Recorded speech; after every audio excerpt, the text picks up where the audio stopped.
கடல் மாதிரி வீடு, மூன்று கட்டு, மூன்றாம் கட்டில் நாங்கள் இருந்தால் யாருக்கும் தெரியாது. வீட்டின் நடுவே வானம் பார்க்க வசதியாய் முற்றம், இரும்பு கம்பியால் சதுரம் சதுரமாய் அடைத்திருந்தார்கள். எத்தனை அறைகள் என்று விரல் விட்டு எண்ண வேண்டும். கொல்லை பக்கம் பசுமாடுகளின் மணியோசை. மாட்டுப்பொங்கல் வந்துவிட்டாலே ஒரே குஷிதான். கொம்புகளுக்கு காலையிலிருந்து வர்ணம் பூசி கொண்டிருப்பார்கள். அது பொறுமையாக காட்டிக் கொண்டிருக்கும். அதன் கொம்புகளில் புது துண்டில் பணம் வைத்து கட்டி விரட்டி விடுவார்கள். பின்னாலேயே ஹோ என்று கத்திக்கொண்டு ஓடும். தாமரை குளத்தில்தான் தினசரி குளியல். கொடி சுத்திக்கிடும்டா பாத்தி என்று எச்சரிக்கப்பட்டு அனுப்பப்படுவோம். இதனாலே தாமரை குளத்தின் குளிக்க அத்தனை சுதந்திரம் இல்லை. கோவில் வாசல் பக்கம் ஒரு குளம். அங்கே மாடுகள் தான் வழக்கமாய் குளிக்கும். அதன் மேல் மொய்க்கும் உண்ணிகள், பெரிய ஈக்கள் குளிக்கும் போது எங்களையும் பிடுங்கும். அப்போது கற்றுக்கொண்டேதான் உள்நீச்சல். குளத்தின் இக்கரையிலிருந்து அக்கறை வரை நீச்சல் அடித்து சாதனை புரிந்ததை இப்போது நினைத்து பார்த்தால் பிரமிப்பாய் இருக்கிறது. ஏறக்குறைய வீடு திரும்பும்போது பசி அதன் உச்சத்தில் இருக்கும். முதல் நாள் கோவிலில் கிடைத்த புளியோதரை பிரசாதமும் கெட்டி தயிரும் தாமரை இலையில் வைத்து தருவார்கள். இப்போது நினைத்தாலும் அதன் சுவை நாக்கில் இருக்கிறது. மழைநீர் தேங்கியதாகவோ கொசுக்கள் பிடுங்கியதாகவோ சரித்திரமே இல்லை. கல்யாணமோ துக்கமோ ஊரே ஒன்று கூடிவிடும். அலமுவின் சிநேகம் கிடைத்தது. அந்த மாதிரி ஒரு சமயத்தில்தான் கோவில் தீட்சிதரின் மகன் கல்யாணம். தாலி கட்டி முடிந்த அரை மணி நேரத்தில் அதுவரை உயிரை இழுத்து பிடித்து கொண்டிருந்த பாட்டி இறுதி மூச்சை விட்டாள். அலமு, இனிமேலே உனக்கு யார் இருக்கா என்கிற அலறல் சத்தம் கேட்டது. ஒரு வாரம் முன்பே கல்யாணத்துக்கு வந்திருந்த பாட்டியும் பேத்தியும் அவ்வளவா எங்கள் கவனத்தை இதுவரை ஈர்க்கவில்லை. இப்போது அலறல் சத்தம் கேட்ட பின்புதான் அலமுவை முதல் முறையாக உற்று பார்த்தோம். இரட்டை ஜடையில் ஒரு தேவதை என்று வயசான பின் சொல்ல தோன்றியது. அப்போது ஒரு ஈர்ப்பு இருந்தது மட்டும் நிஜம். நீங்கள்லாம் வரக்கூடாது என்று மிரட்டிவிட்டு பாட்டியை கொண்டு போனார்கள். குளத்தில் குளிக்க அன்று கூடுதலாய் ஒரு வாய்ப்பு கிடைத்தது. சுட சுட குழம்பு சாதம் கூட்டு சாப்பிட கொடுத்தார்கள். பாட்டி செத்தது கல்யாண சாவி என்று சொல்லி தினசரி ஒரு ஸ்வீட் கிடைத்தது. லட்டு, அப்பம், அதிரசம், மைசூர் பாகு. எங்கள் கெட்ட புத்தியில் ஊரில் உள்ள மற்ற பாட்டிகள் எல்லாம் எப்போ போவார்கள் என்று மாறி மாறி ஏடாகுடமாய் யோசிக்க ஆரம்பித்தோம். இத்தனை நேரம் நாங்கள் என்றே சொல்லி கொண்டிருந்தேன். அந்த நாங்கள் யார் யார் என்று உங்களுக்கு சொல்லவில்லை. நான் கிச்சா என்கிற கிருஷ்ணசாமி, பட்டா என்கிற பார்த்தசாரதி, கோவாலி என்கிற கோவால். 10 நாட்கள் முடிகிற வரை ஊருக்கு போக வேண்டாம் என்று அலமுவை நிறுத்திவிட்டார்கள். கோயிலுக்கு பெரும்பகுதி போக முடியாமல் தீட்டு. சுற்றி வளைத்து எல்லோரும் சொந்தம் என்கிற லாஜிக்கில் டீச்சர் மட்டும் துக்கத்துடன் போனார். மற்ற நாட்களில் ஒத்தாசைக்கு ஆட்கள் இருப்பார்கள். இப்போது அவரை எல்லா வேலையும் செய்ய வேண்டியிருந்தது. கோயிலை 10 நாட்கள் மூட விடலாமா என்கிற யோசனை ஆரம்பத்திலே நிராகரிக்கப்பட்டது. எங்கள் 4 பேரில் நான் தான் வயசில் சின்னவன். மற்ற 3 பேரும் ஏறக்குறைய ஒரே வயதுதான். அதனால் எந்த வேலைக்கும் என்னைதான் ஏவி விடுவார்கள். இப்போது சீன் மாறிவிட்டது. டே, அலமுவுக்கு காப்பி கொடுத்து விட்டு வாடா என்று குரல் கேட்டால் எனக்கு முன் மற்ற 3 ஓடிப்போய் நிற்பார்கள். அலமு தனியா குளிக்க போக வேண்டாம், நீ கூட போ. ஒருத்தன் சோப்பு, அடுத்தவன் டவல் என்று பூனை படை ரெடியாய்விடும்.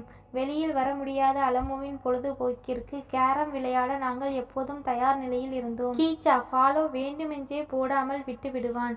இந்த யுக்தி புரியாத கோவாலு ஃபாலோ காயினை போட்டுவிட கீச்சா முகத்தை சோகமாய் வைத்து கொண்டு ஏண்டா தப்பாட்டம் ஆடுற என்று கேட்பான். கோவாலு சண்டை போட்டுக்கொண்டு வெளிநடப்பு செய்ய எனக்கு வாய்ப்பு கிடைக்கும். கீச்சாவின் மனசை படிக்க முடிந்தால் சில நேரங்களில் நானே கோவாலுவின் வெறியை தூண்டி விட்டிருக்கிறேன். அலமுவுக்கோ எங்கள் சண்டை அவளின் சுவாரஸ்யத்தை அதிகப்படுத்தி கொண்டிருந்தது. கோவாலு எழுந்து போனதும் முகத்தை அப்பாவியாய் வைத்து கொண்டு என்னால்தானே உங்களுக்குள்ள சண்டை என்று கேட்பாள். நீ பேசாம இரு, அவன் போனா போகட்டு, நாங்க இருக்கோம்ல. கீச்சா உணர்ச்சி பூர்வமாய் குமுறுவான். பட்டாவின் கண்கள் சட்டென்று கலங்கிவிடும். எனக்கோ மையமாய் முகம். அதிலிருந்து யாருக்கும் எதுவும் புரியாது. அலமுவின் கண்கள் சில சமயம் பாட்டியை நினைத்து கலங்கும், அல்லது அவள் எதிர்காலம் நினைத்தோ. கீச்சா தன் சேமிப்பு 3.5 ரூபாய் கண்ணில் காட்டாமல் நான் உன்னை காப்பாத்துறேன் என்பாள். தனிமையில் அவனிடம் கேட்டேன், என் ஸ்கூல் ஃபீஸ் கட்டணம் ஹெல்ப் பண்றியா? கீச்சா எப்போதும் இல்லை என்று சொன்னதில்லை. பார்க்கலாம்டா. அப்பாவே ஸ்கூல் ஃபீஸை கட்டிவிடுவதால் கீச்சாவை நான் சோதிக்க வாய்ப்பு இல்லாமல் போனது.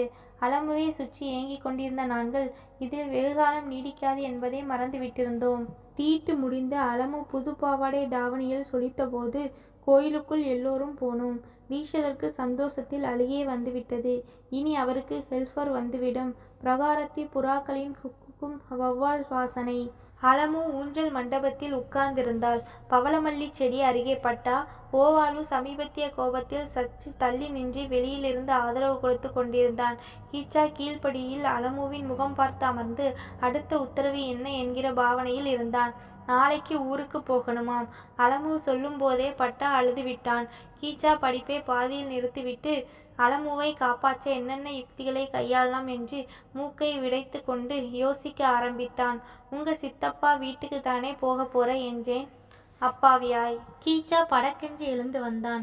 அந்த வீட்டுக்கு எப்படி போக முடியும்? ஏன் பஸ்ஸுல தான். உளராதே. சொந்த அம்மாவே வச்சு காப்பாத்தாத மனுஷன் அலமுவை வச்சு காப்பாத்துவாரான்னு என்ன நிச்சயம்? பட்டா இதை உடனே ஆமோதித்தான். கோவாலு கூட இணக்கமாய் முகம் வைத்து கொண்டான். நாம என்ன செய்ய முடியும் என்றேன் குழப்பமாய். எங்க அம்மா கிட்ட பேசி இங்கே அவளை இருக்க சொல்லிட்டா? நீதான் இப்போ உளர்ற. சான்ஸே இல்லை. கீச்சா உணர்வின் உச்சத்தில் இருந்தான். அப்ப நானும் அவ கூட போறேன். சித்தப்பா அலமுவை வச்சுக்க மாட்டார், உன்னை எப்படி வச்சுப்பார்? கீச்சா என் பார்வையை அந்த மங்கிய ஒளியிலும் படித்து விட்டான். அலமு எங்கள் சண்டையை பற்றி கவனம் இல்லாமல் கையில் இருந்த காகிதத்தை மடித்து ஏதோ செய்து கொண்டிருந்தாள். அலமுவுக்கு கைவேலைகளில் ஆர்வம் அதிகம். இந்த 10 நாட்களில் கவனித்திருந்தேன். கையில் எந்த பொருள் கிடைத்தாலும் அதை அளவு பொருளாக உருமாற்றி விடுவாள். தூக்கி போடாதே கொண்டா என்பதுதான் அவள் தாரக மந்திரம். தென்னை ஓலையில் அவள் செய்த கிளியை நான் வீட்டுக்கு கொண்டு போன போது அம்மா உள்ளே அனுமதிக்கவில்லை. சீ கருமாந்திரம், இதை ஏன் உள்ளே கொண்டு வார? அம்மா இது கிளிமா, இது ஓலையில் செய்தடா. பார்வைகள் எப்படி மாறுகின்றன. என்னடா பண்றீங்க, வாங்கடா. அதட்டல் கேட்டது. அலமு எழுந்தாள். கடைசி நிமிடங்கள் இந்த ஊரில். இனி திரும்ப வருவாளோ மாட்டாளோ? மூலஸ்தான கலசத்தை பார்த்தாள். மதிலை, ஊஞ்சல் மண்டபத்தை, வாகனங்களை, கடைசியா எங்களை. என் கையில் உருமாற்றி வைத்திருந்த காகிதத்தை திணித்தாள். கத்தி கப்பல். அவளிடம் பழக ஆரம்பித்த போது கேட்டது. பேச்சுவாக்கில் சொன்னால் கத்தி கப்பல். கப்பல் தெரியும், அது என்ன கத்தி கப்பல்? அடிவாகத்தில் நீண்டிருக்கும், சண்டைக்காக பயன்படுத்தக்கூடியது. என் பிரசன்ட் என்றால் லேசாய் சிரித்து கொண்டு.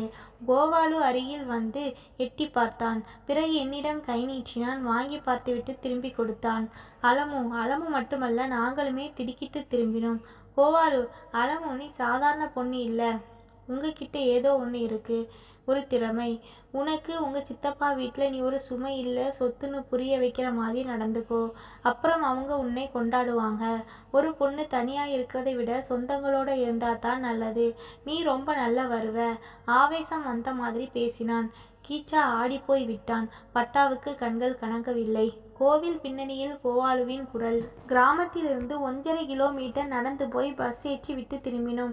கிட்டத்தட்ட 20 வருடங்களுக்கு பிறகு அலமுவை பார்த்தபோது, டவுனில் அழகு வினை பொருட்கள் மற்றும் ட்ரெஸ் மெட்டீரியல் ஓனராக சந்தித்த போது கோபாலுவின் கணிப்பு வீண் போகவில்லை என்பது புரிந்தது. நன்றி. இந்த கதை உங்களுக்கு பிடித்திருந்தால் நமது சேனலை சப்ஸ்கிரைப் செய்யுங்கள்.